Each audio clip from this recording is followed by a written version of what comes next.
Hey AAF students, welcome to your first video lesson of second semester.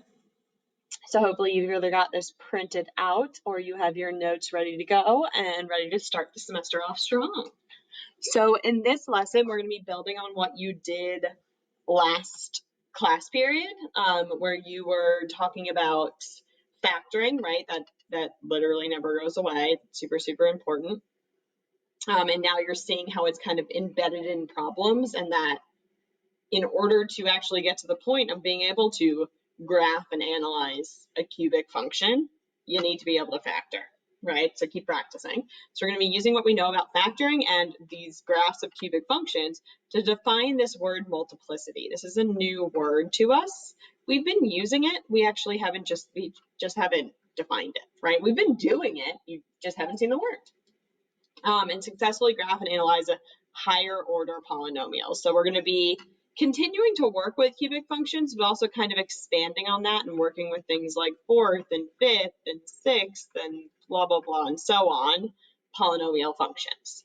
So there was some things that you did that were very specific to cubic functions, right? Like you talked about the extrema and learning about b squared minus 3ac. That is specific to cubic. Okay. So we're not going to be doing this with fourth and fifth and sixth and so on polynomials. That stuff calculus will take care of when you do it. We're just going to kind of figure out the features and be able to piecemeal a graph together that, as we've talked about, it's not going to be perfect. You're kind of just, it's like a composite sketch, like you're taking the things you do know and sketching it based off of that. So that's important to keep in mind as you're doing this. So this was specific to cubic, as well as the point of inflection, right? Negative b over 3a. So I'm going to talk about those a little bit. Like I want to start off and just summarize what you did in class, or do one more practice with cubic and what you did in class before we really go into, well, what is this word multiplicity and how do I successfully graph higher order polynomials? So let's get started. So what we learned in class, we learned about cubic functions. We learned how to identify the point of inflection, negative b over 3a, and then going ahead and plugging it back in to get y sub p, maybe my function's name is f, and plugging it back in, right? And this is where it changes from concave up to concave down, or the other way around. And regardless of it having extrema, it has that point of inflection. We also talked about identifying the behavior of the extrema, and I just talked about this on my last slide, right? B squared minus 3ac. And that tells you if that's equal to 0, well, it kind of just changes, like it still has that point of inflection, but it doesn't have a maximum or a minimum for purposes of what we're doing. If it's greater than 0, it has two extrema, one max, one min. If it's less than 0, it plateaus. Right? Again, it doesn't have a maximum or minimum. Okay. There's actually a way to find the extrema. You guys are not responsible for knowing this, but for those of you that are curious, there is a formula, the quadratic formula, that is negative b plus or minus the square root of b squared minus 3ac all over 3a. Right? So it's the point of inflection, negative b over 3a, and then what we're using to determine the behavior of the extremas. So maybe this helps you to understand a little bit better that if I write here, I'm going to go ahead. This helps me actually get the critical points, critical x values. And what that means, what I mean by critical x values are the points where it has like a stationary slope. Right? It's neither increasing nor decreasing. The slope is stationary. This is going to come up when this gets very much tied together when you get to calculus and you talk about like differentiating. Okay, maybe that sounds familiar. Those of you that are curious, which I'm sure is many of you, go ahead and look this up. There's a lot of connections, and calculus is really where everything comes together. So like, go check it out. But this would allow you to actually find the extrema if there are extrema, right? So if this is negative, there's no extrema. If this is 0, that only critical point is negative b over 3a. which is your point of inflection. And that's why it works the way it does. Okay, so I could technically find the extrema without a calculator using this. This comes from differentiate. Like if I differentiated my third degree polynomial, I would get a quadratic. That might not make sense to you, and that's okay. But if those of you that have heard of it or want to look it up, go for it. So sorry, hard switch now. So find the x-intercepts with factoring, right? So you learned sum and difference of cubes. Hopefully you've watched that video and you're practicing. You know how to factor by grouping. You know how to factor trinomials. You know how to factor out a greatest common factor. This is, you're going to be applying it to cubic, to higher order, sum and difference of cubes, difference of squares, all of that stuff is going to come up. Finding the y-intercept, right? That's where x equals to 0. And then, of course, the end behavior. And knowing that for a cubic function, it behaves like a line. So we need the leading coefficient and we need the degree, which for a cubic function is 3. So let's check out this example. So for this example, my leading coefficient is positive and my degree is 3. It's odd. So I know that this is going to behave like a line, a decreasing line, right? I don't know what's going to happen in the middle, but I know the end behavior. You know what? I'll go ahead and write that. The right, as x goes to infinity, y, you know what? It's not y, it's g of x, right? Let's name it correctly, is going to go to negative infinity. On the left, as x goes to negative infinity, g of x is going to go to infinity, right? That's important. Use the notation. I'm not writing it out in words. I don't want you to write it out in words. That's not happening. Okay, so I know what's happening on the ends when I go to graph this. I also want to know what the point of inflection is. So I'm going to go ahead, negative b over 3a gives me negative 30 over 12, which is, divide them both by 6 over negative 12, sorry, is going to be 5 halves. So then I can plug that back in, and I would get negative 4 times 5 halves cubed plus 30 times 5 halves minus 8, sorry, squared times 5 halves plus 60. When I go ahead and I simplify this, I believe I get, and this is not nearly as scary as you would think, right? I could do all of that. 125 over 8 plus 30 times 25 over 4 minus 20 plus 60. It's not super scary. So this would be a 2. So I get negative 125 over 2. This would be 15, and that would be 2. So I get negative 125. 15 times 25 is 375, I believe. Yeah. Right? So I get negative 125 plus 375 is 125. Right? Yeah. Plus negative 20 plus 60 is 40. So I get 165. So my point of inflection is 5 halves, or 2.5, 165. Okay, so that's where it's going to change concavity. So I also have to think to myself, right? Like I know that it's going to be decreasing. So I've got to be, it's going to be concave up and then concave down. Let's also find are there extrema? So the extrema, I'm going to use this right here, b squared minus 3ac. So I think no, I'm fine. B squared, 30 squared minus 4 times A times C is going to give me 900 minus 96, which is going to give me 804, right? And since that's greater than 0, I know that I'm going to have 2 extrema. You don't need them. I'm not going to use my calculator to find them. However, if you're curious, use this. You're going to find them. You're going to find where they happen, right? They're like the critical, those are the critical points. The maximum and the minimum are critical points. So I could go ahead and say, I'm basically going to be doing the opposite of b, negative 30 plus or minus the square root of 804 all over 3a, negative 12, and you're going to find the two x coordinates where your max and min occur, and then you could plug them back in and then just go ahead and check that on your calculator. Find the maximum and minimum just like we did for quadratic, and you're going to see that like you actually can do this algebraically. It's pretty cool, right? I'm not going to do them right now, though. But you guys should certainly practice that. How do you calculate them in your calculator? So I know that it's going to have a maximum and a minimum. So what I'm going to do is I'm going to be sketching this. Oh wait, what did I forget? I didn't get the x-intercepts yet. I know my y-intercept is 60. I'll do this. I'll count by tens. 10, 20, 30, 40, 50, 60. Here, this will be 0, 60. Label it. I'm going to factor out a negative 2 to start because I see that they're all divisible by 2.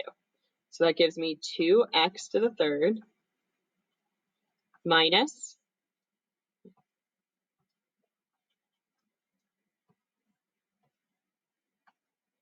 15x squared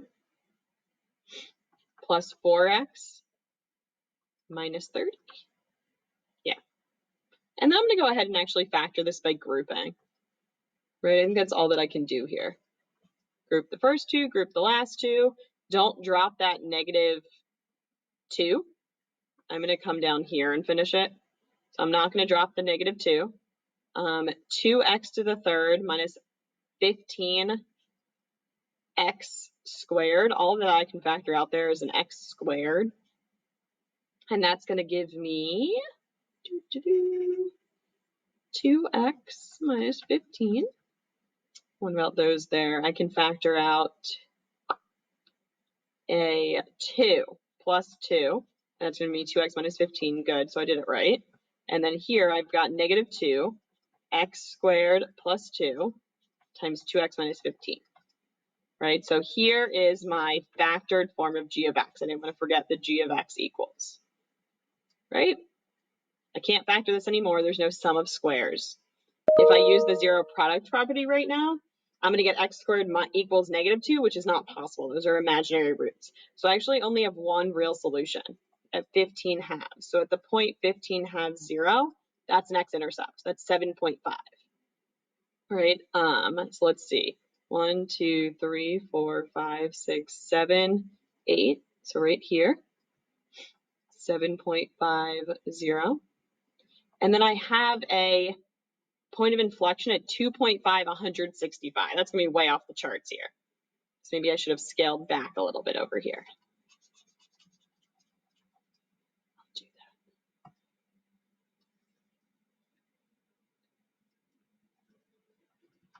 40, 50, 60. See, it's not going to be drawn to scale. It's okay. 70, 80, 90, 100, 110, 120, 130, 140, 150, 160. Okay, so 2.5. It's like all the way up here. You know what? I think I'll even star it. Sorry. And that is going to be the point 2.5, 165. So now I've got all my critical points labeled. So I just need to think about like, what does this actually look like, right? So I know that this is the only x-intercept. I know that I have to start up. So I know it's going to have a minimum. And I know it's got to change concavity up there. I don't know, something like this. It's going to have a maximum, and then it's going to come back down. It's got to end down. So, oh boy, I missed the point a little bit. Something like that. Right, and so you can check this in your calculator, and it might not be perfect. I don't know if it actually goes down here, or maybe it goes a little bit lower here. I didn't actually calculate my max and min. I don't need you to. You should know how to do that in a calculator, but that's not the point of this right now. Okay?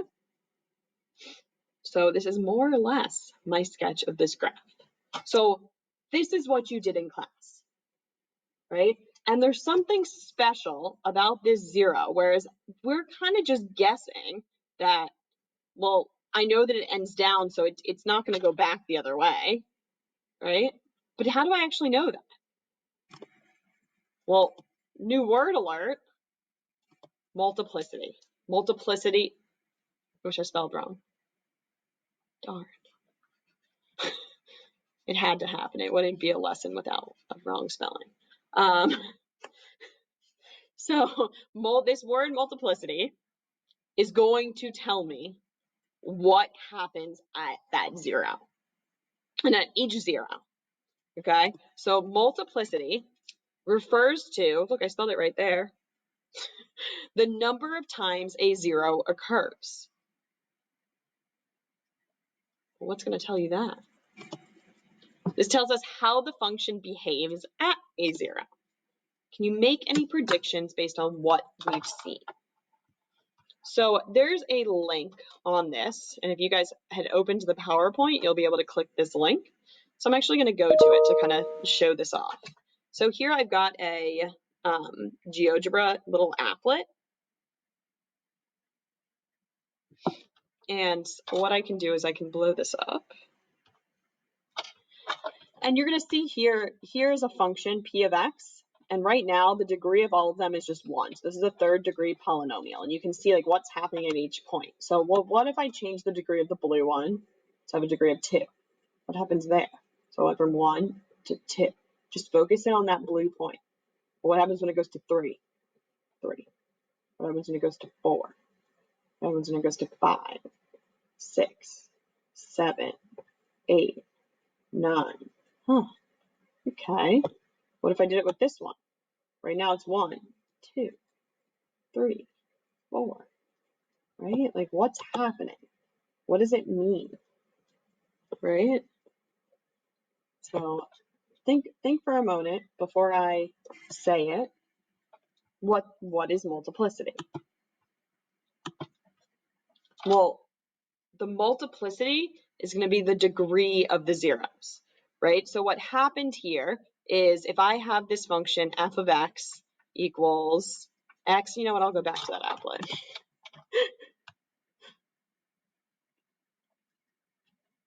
I want to make it bigger. Right, so I've got that function, and let's say I change it, and I want c. There, you can see c is 4, and I'll change b to be 2.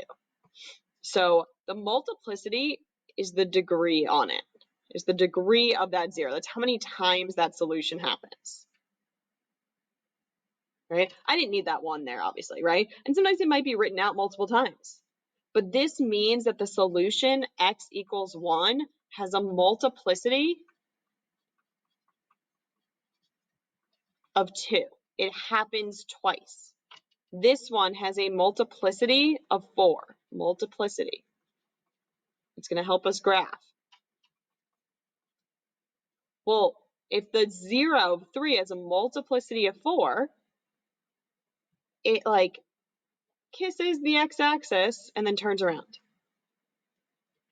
This has a multiplicity of 2. It kisses the x-axis and then turns around. This has a multiplicity of 1, right? It goes through the x-axis. Well, what if we changed it? What if we changed this multiplicity to be 3? Still goes through. These two still just kiss. If I change the what color is that? Red. The red ones have a multiplicity of 3, and now goes through. 2 it just touches, 3 goes through. So what's that pattern? Odd multiplicity. So 1, 3, 5, 7, blah, blah, blah, blah, blah, blah. Right? Odd multiplicity. Just like a line. It goes through. It goes through. It breaks through the barrier of the x-axis. Even multiplicity, 2, 4, 6, 8, 10. Even multiplicity. It kisses it. Touches and turns around. Kisses the x-axis. Touches and turns around. Think about a parabola. Right? And so that's why when you have a parabola and you're dealing with something like x minus 2 squared, right? And it's, oh, the vertex and the x-intercept are the same at 2, 0. and it touches it and turns around. It kisses the x-axis. It never actually crosses through it because the 0 only happens an even amount of times. Okay, so we're going to be using this to help us graph things beyond just a third degree polynomial. No, I don't want to push that X. That would make me end the video, and nobody wants that.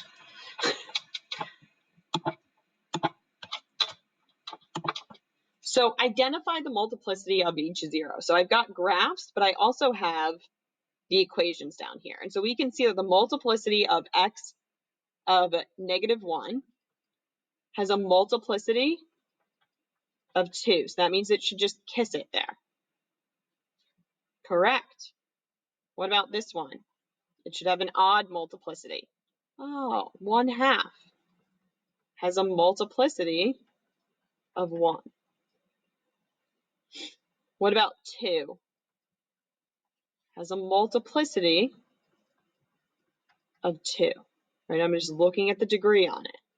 It needs to be in factored form to see like how many times does it happen. Right here, -1 has an even multiplicity, and that means that it's going to just kiss it, right? So it has a multiplicity of 2.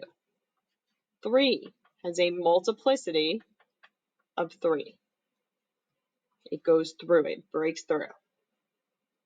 -1 has a multiplicity of 3, right? So if I took this equation away, we wouldn't necessarily know. It could be 1, it could be 3, it could be 5. That piece we might not know. We would just be able to say it has an odd multiplicity, right? This one has an even multiplicity. This one has an odd multiplicity. We do know because I'm giving you the equation. So if you knew that a 0 happened 3 times, that means that it would be a third degree on that. Okay? And then here we've got a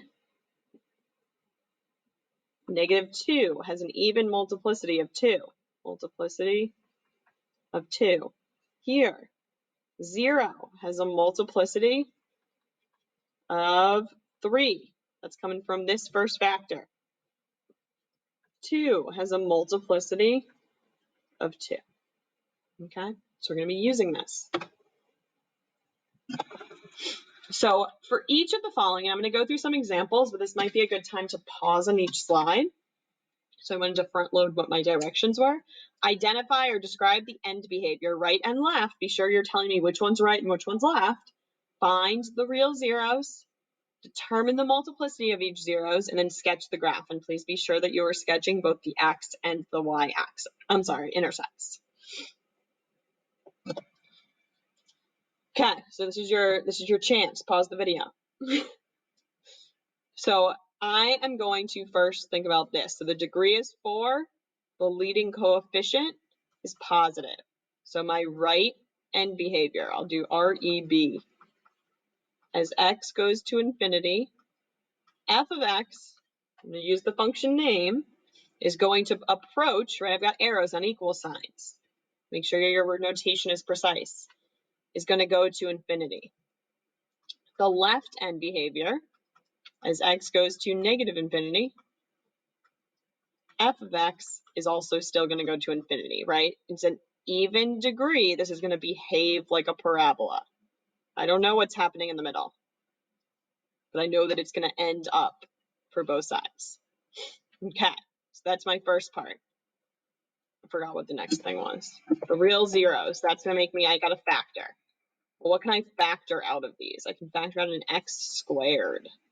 Then I'd be left with x squared minus x minus 20. Well, that's doable.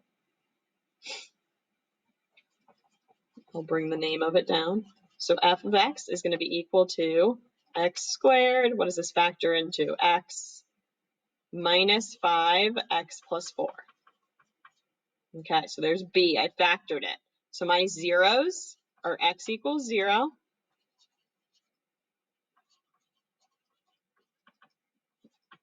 X equals 5 and -4. Okay, so my next thing was the multiplicity. 0 has a multiplicity of 2. 5 has a multiplicity of 1.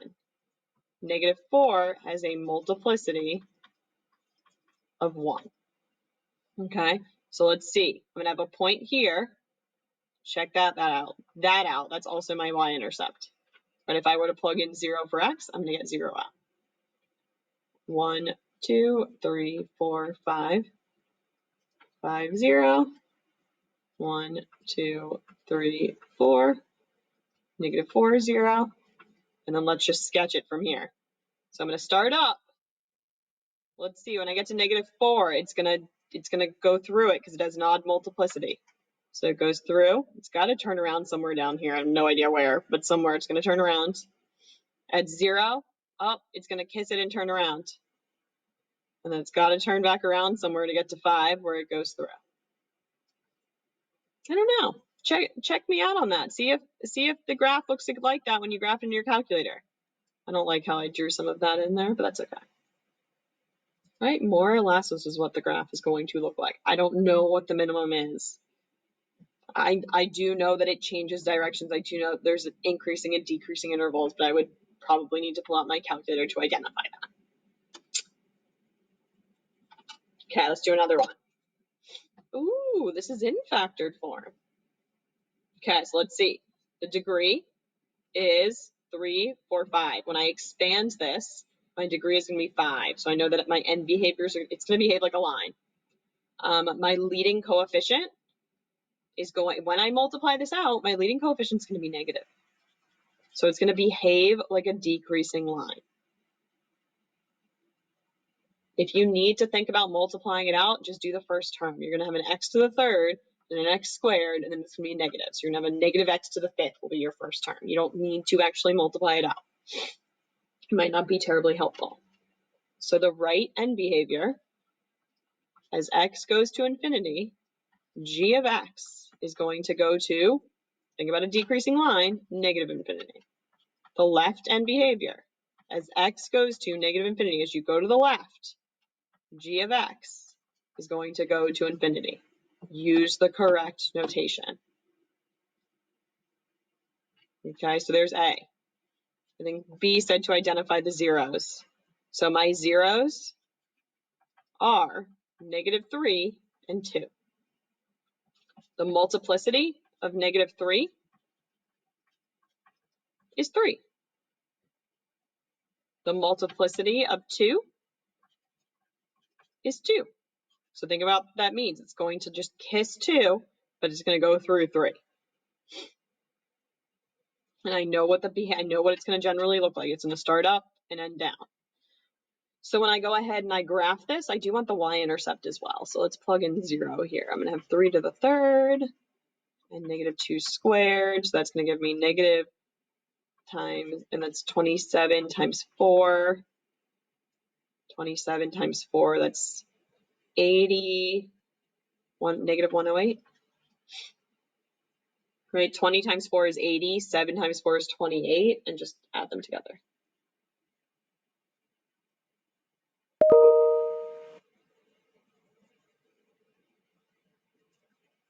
So I'm just going to drop that here. I'm not going to be as precise with this. 0, negative 108, negative 3, and then 1, 2, 0. And I know it's going to behave like a decreasing line. So I'll start up here. When I get to that 0,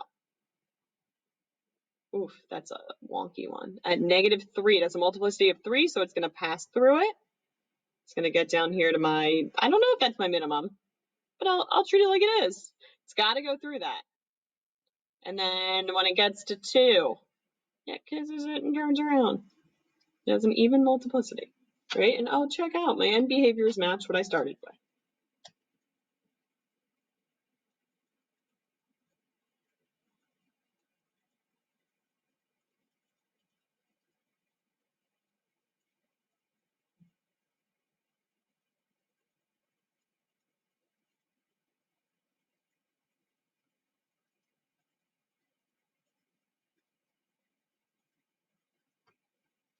Okay. So let's see. What about h of x? The degree is 2, 3, and 5, 8. It's got a degree of 8, so it's going to behave like a parabola. And the leading coefficient when I multiply this out is going to be positive.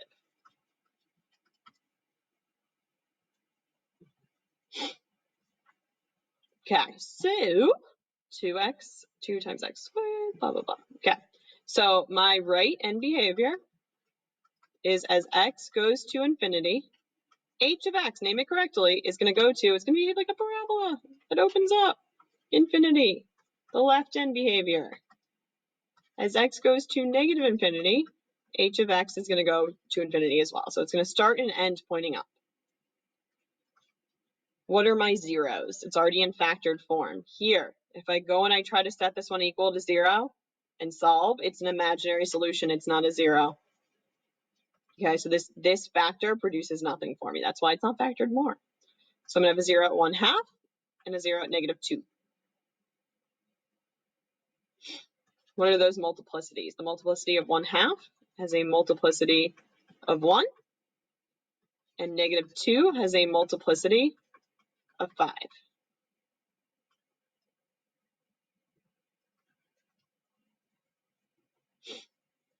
What is the y-intercept? I'm going to go ahead and plug in 0 because I'm going to need that.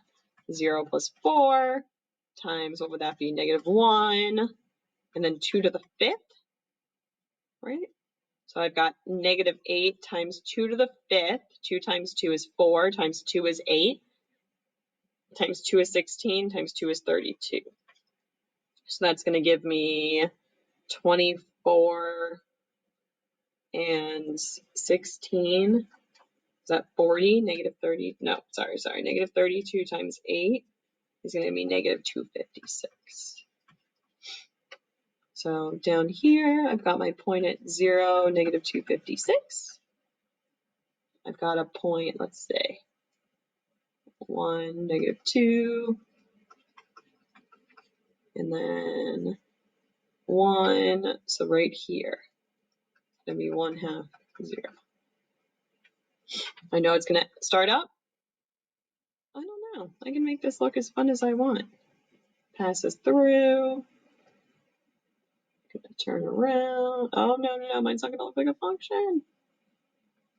So maybe I want it to go like more down. It's going to pass through for both of these, which makes sense, right? And you can grab it in your calculator and see how close you get. Okay, so that's sketching using this idea of multiplicity. And notice I didn't talk about finding the extrema. I didn't talk about the point of inflection for these, right? That's going to be our specific conversation that we have with just cubic functions. Don't forget that stuff. But now we're looking at like, what are we going to do to piecemeal together a graph of a higher order polynomial?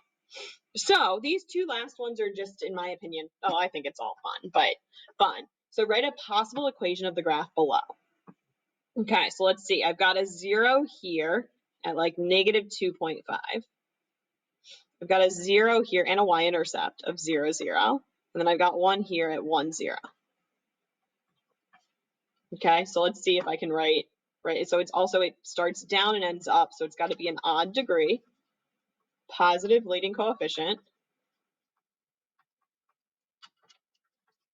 And it's got those zeros, and they all have an even multiplicity. I'm sorry, an odd multiplicity. So if I want 2.5, that's the same thing as 5 halves. I'm not going to write x plus 2.5, guys. That's not what we're going to do. If you want to write it out to yourself as x plus 5 halves, and then think about what you can multiply by so you don't have a fraction, cool. So 2x plus 5 would be one of our factors. X is going to be another one from here. And then here, x minus 1. And honestly, this could be my answer. I could get fancier, right? I could add a positive coefficient in there if I wanted. I could add a third degree in there if I wanted, right? That would work. Can't be negative. I'm not sticking something that I'm adding or subtracting over here. Not going to happen. Don't do it. That's not a polynomial function anymore. Or it's not a polynomial function in factored form. And last one, go ahead and try this if you haven't tried it on your own. -2, 0, -1, 0, 0, 0, and 3, 0. So I've got some factors here. This one's going to have an odd multiplicity, odd, even, odd. And so it starts up and ends down. So it's going to have an odd degree and a negative leading coefficient. Okay, so I'll say f of x equals, it's got to start with a negative. I'm just going to stick that there.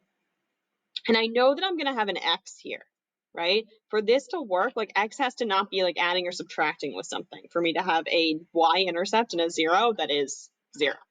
And I know that it's even because it's kissing and turning around. I'm gonna stick a 4 on there. I could put a 2. I could put a 6. It doesn't tell me what the degree of the function is. And then I'm going to go from left to right. I've got x plus 2 with an odd degree, so I'll leave it as 1. I've got x plus 1 with an odd degree. I think I'll make it 3. And then I've got x minus 3, and I'll leave it as a 1 first degree. All right, and so that could be a possible function. It might not be that, but it is a possible equation. So this is where I really want you guys, if you haven't stopped the video at all, please like pretend that this is a quiz, an exit check, and stop it and see if you can do it. See if you've got these skills. So given f of x equals -2 x minus 2 squared times x plus 1, sketch f of x and answer questions 1 through 3. So let's see. The degree is 3. And the leading coefficient is negative. So I can actually do a little bit more with this, right? If it's third degree, I should be able to get a little bit more into like the nitty gritty of what it looks like.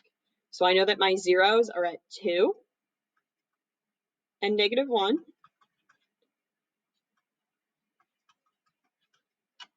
And I know that,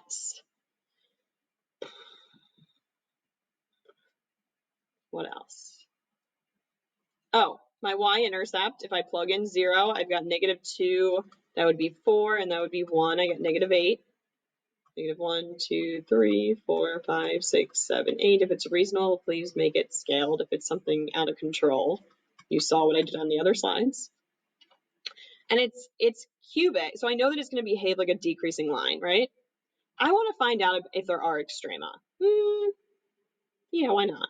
Why not, guys? We can do that. X squared minus 4x plus 4. So I'm multiplying it out. I'm going to put it in standard form. I'll distribute everything, and I'm going to get x to the third. I know there's a -2 out here. I know. I won't forget. Minus 4x squared plus 4x, and then plus x squared.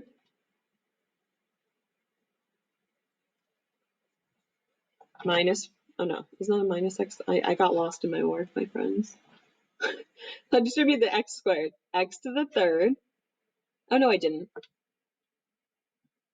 Let me back up. I lost my train of thought. I was distributing the x squared first, and then I forgot what I did. X to the third plus x, oh no, I'm distributing the x squared plus x squared. Yeah, that was right. Minus 4x squared minus 4x plus 4x plus 4. Neat, those go away. So I end up with -2 times x to the third plus, nope, minus 3x squared plus 4. So that's -2x to the third plus 6x squared. There's no x, and then minus 8. So I can figure out, are there extrema, right? B squared minus 3ac. Don't forget this, we started with it. B squared, 36 minus 3 times a, -2, and then c is just 0, isn't it? So it's just 36. I can actually find the extrema. No, I'm not going to though. So there's going to be two extrema. I could also find the point of inflection, right? The opposite of b all over 2a, 3a. It's negative 6 over 3a. Negative 6 over negative 6. Ooh, that's a 1. That's nice. When I plug in 1, what happens? 1 minus 2 gives me negative 1 squared. 1 minus 1 gives me 0. Oh, isn't it just that 1, 0? No, what am I doing wrong?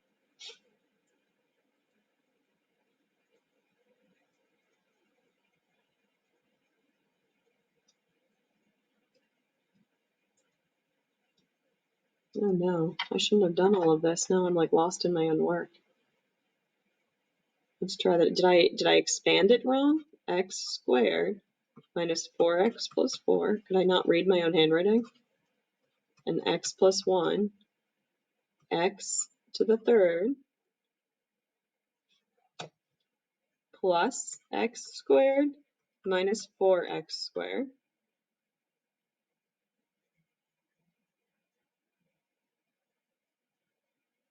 minus 4x squared minus 4x plus 4x plus 4. No, I'm fine there. Okay. And then, oh my gosh, 1 plus 1 is not 0. It's 2. I hope you guys were sitting in your seats being like, geez, what is she doing? Negative 2 times 1 times 2 gives you negative 2 times 2, negative 4. So 1, negative 4 is the point of inflection.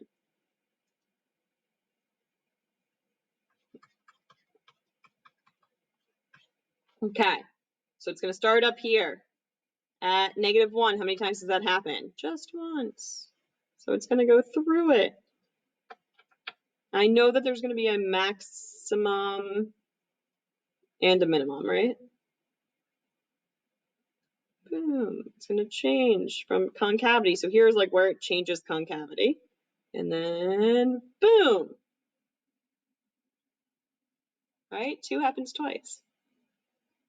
It's got a minimum and a maximum. I don't know if this is the minimum, but I could find it, right? I could do that b squared. I'm sorry, the opposite of b all over. It actually works all nice because this is 36, so it's a perfect square. But we're not going to do that. Okay, so the intervals where this is concave up would be from negative infinity to that point of inflection of 1. Right? The multiplicity of each 0, 2 has a multiplicity of 2, and negative 1 has a multiplicity of 1. The right end behavior as x goes to infinity, half of x, you're naming it correctly, goes to negative infinity because it behaves like a decreasing line. Okay, so there was a lot of extensions on this. There was a lot of practice in this video. What we did was we learned about this word multiplicity. We learned what multiplicity is and how it works and how it helps us successfully graph and analyze some higher order polynomials, as do we do a nice review, in my opinion, of cubic functions and it's some of like the nitty gritty of that stuff that we are able to do and we're able to work with. And somehow this applies when you're going to get to calculus if you're interested in looking it up. So other than that, please make sure that you are working on your delta math and practicing this. The delta math is an amazing practice with all of this stuff. And we are going to be working with graphing polynomials during our next live session. So we will see you then, ready to get some practice in. Thanks, everyone.